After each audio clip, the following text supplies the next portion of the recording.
Welcome back to bonus edition here of Rounding the Bases. Thanks for joining us on YouTube. 4 final questions with the owner of the Kansas City Wellness Club, Heath Wessling. Heath, we talked in the podcast, and I would encourage everyone to go back and listen to the full episode. But as I go through my 4 final Rounding the Bases questions, I want to start with a serious one first, which would be this. With your pivot in life, with going from the corporate world, being at Cerner, into now a wellness club owner, a high-end wellness club owner, what's your purpose now in life? Purpose to me is so important. It's a hard thing to find. It's our why. What is your purpose? Well, I got personal purpose as far as starting a family and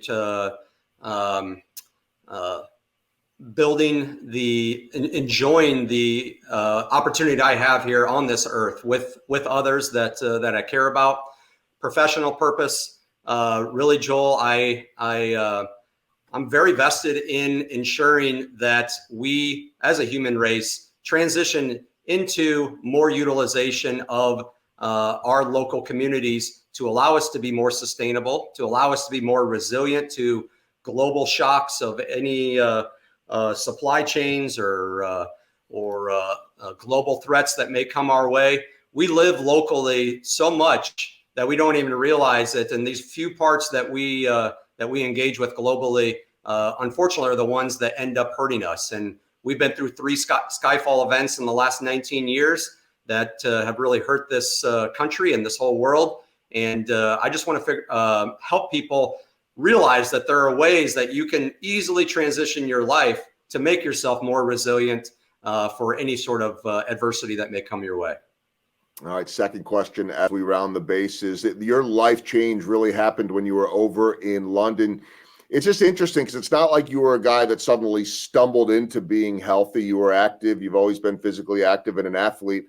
But I believe as the story goes, you went to the gym and talked to a trainer and he recommended a book and some things started to happen. And who knows, maybe you would have found all this. Maybe you wouldn't. I don't know if that's what sent you down this path, but tell me about that moment.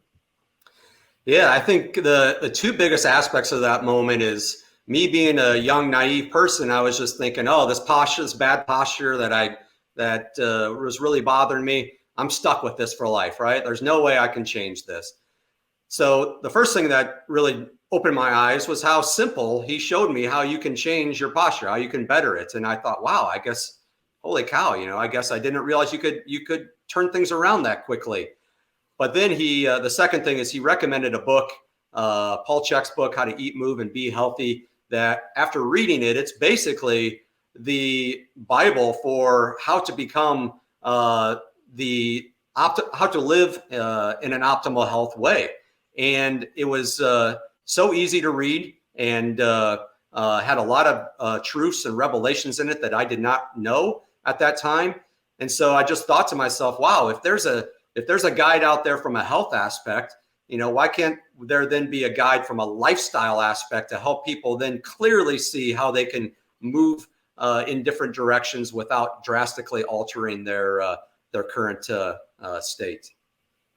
Life-changing to be able to experience all of that. Third question, I want to save a really fun one for last about a trip to Spain, but unless this is the answer here. But I know that among your many passions, travel is one of them. And I'm sure being able to live in London, that's something I always wanted to do. Like, I just want to go to Europe and live for a couple of years there. But I don't know that they're looking for a television broadcaster. And I don't know, maybe that's later in life. And while I'm switch to soccer, Joel. I got to switch to soccer, which I played not very well growing up. But among the many places that you've traveled all over the world, do you have a favorite spot?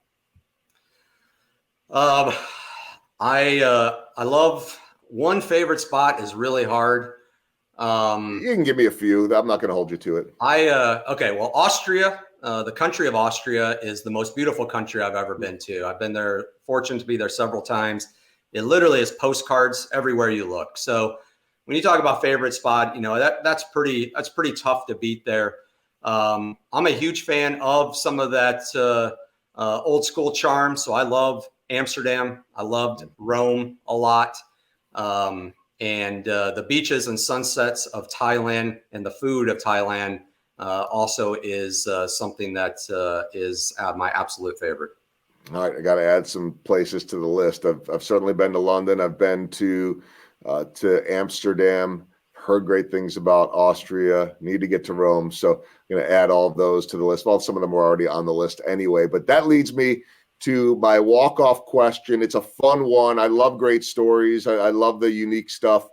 So I would think that as an experienced traveler, you wouldn't be missing flights home, but you did miss a flight home and ended up somewhere pretty interesting in Spain, and there was a good reason for it. Tell me about it. This has got to be a heck of a story. Yeah.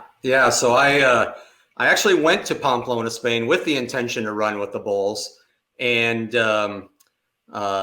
ended up staying up all night till about 5:30. I had to crash a little bit, and unfortunately, when I woke up at 7:30, ran down to the area where you're running, and it closes. You know, there's a lot of things you learn there. You know, you don't speak the language. You're just trying to pick things up. There's not a lot of directions, but they do crowd control each morning that they do a running, which is another thing I didn't know, that it's an 8-day festival and there's a running every single morning. Huh. But this festival is unlike anything else I've ever seen. I mean, if you talk about people who know how to party, the Spanish, I got to give it to them. They really know how to do it. And the town of Pamplona and their San Fermin festival go to a whole nother level, that it really is a 24/7 party. And so people are in these places and these cafes and these bars, and at 7 a.m, they're still just having some drinks or having a coffee and a bite to eat, and they don't realize they're in the path of the running the bulls. So that's why they have to do this crowd control. They have to get cops in there. They have to get fences and push people out. But anyway, we were late. And so when I realized that, oh my gosh, I'm not going to be able to run with the bulls, there's no way I can go back to the United States and tell all my buddies that I was there, but I overslept. You know, they wouldn't believe me. They would call me a bunch of other different words that I'm not going to say here on air. But I said, you know what, Heath, you're a person who lives with no regrets. So stay another night, figure it out. And I did, and made sure I did not fall asleep that night. Walked the streets and just constantly stayed awake so that I could get in there. But even then, once I got in there, Joel, the story almost ended badly enough. I was in this random group that they just randomly kicked out. You know, it's not because you're unruly. You know, I'm just standing there. It's just they have to take sections of people and push them out because there's just too many people in this space. And so I was seeing the gate closing in front of me, where I had a split second decision of, all right, do I at least get a front row seat where I can watch the running? Because the day before I couldn't even really watch it. It was so crowded. Or do I try to, you know, make sure this is not anything that's going to happen to me? You know, I missed my flight. I'm staying here. I'm Heath Wessling. I got to make this happen. And I looked behind me and I saw a couple of people just sprinting and then taking a left down the side street. And I knew exactly what they were doing, right? They're going to try to find another way in. So I made that split second. I turned around and I took off sprinting. And there I was going as fast as I could through the streets of Pamplona and dodging people in the cafes and trying to find spots to dive into the fence, because if they see you dive in, they're going to come grab you and kick you out too. So finally I found a good spot, just went in, stayed low as much as I could till I got in the middle and surrounded by a bunch of people. And when I stood up, lo and behold, I was standing right next to 4 Chicago Cubs fans. Can you believe that, Joel? Wow. So no, it was the most thrilling, exciting experience of my life. I actually got back to London and wrote a story about it, because it was just an incredible 2 or 3 days there, much more than the running of the bulls. The whole festival is a life-changing experience. But the one that gets all the attention is the actual running with the bulls, and I think I can make the assumption that you survived because you're here. But yeah, so I don't know if I could do that or not. I think I could do it more so than, say, jumping out of an airplane. That would really scare me, but I'm not sure I would do it. What was, before we wrap things up here, what was that adrenaline like for you?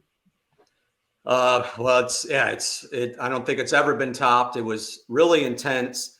Adrenaline, both of the unknown of what an animal could do to you, but also because there are so many people and you don't really know exactly how things are going to work. you're worried about tripping over somebody. That ultimately was my biggest concern, was just having to look for the bulls while also looking for people and knowing where to go and where to dive if I had to do it. So I really played it as cool as I could. I knew about at least the shotguns that they gave off when they let the bulls out of the ring, and then another one when all the bulls were in the street. And I kind of knew the path enough to know that there was a hard right angle at one point that I knew, and had seen pictures in the past, was a constant clutter of people who were just tripped up and on the ground, and bulls were going over top of them.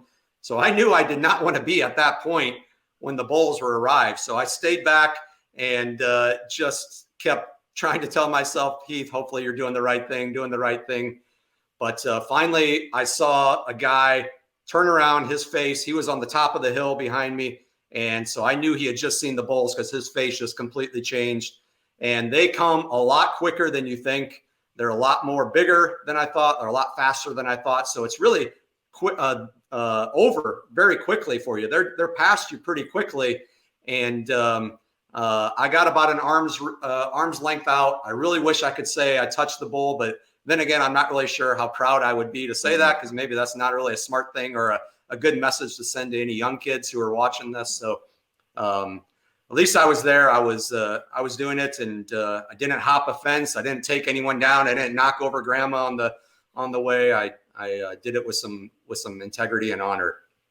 Live to tell about it, and a story that you'll have with you forever. So I'm glad you told that. I'm glad you missed that flight. It was worthwhile, and eventually got back to London. Again, Heath, I want to thank you. Encourage everybody to listen to the full episode of the podcast about Heath's great pivot from the corporate world.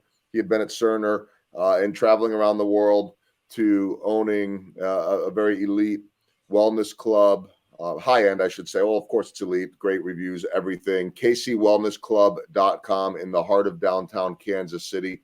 Heath, thanks again for doing this. Yeah, thank you so much, Joel, and go Royals.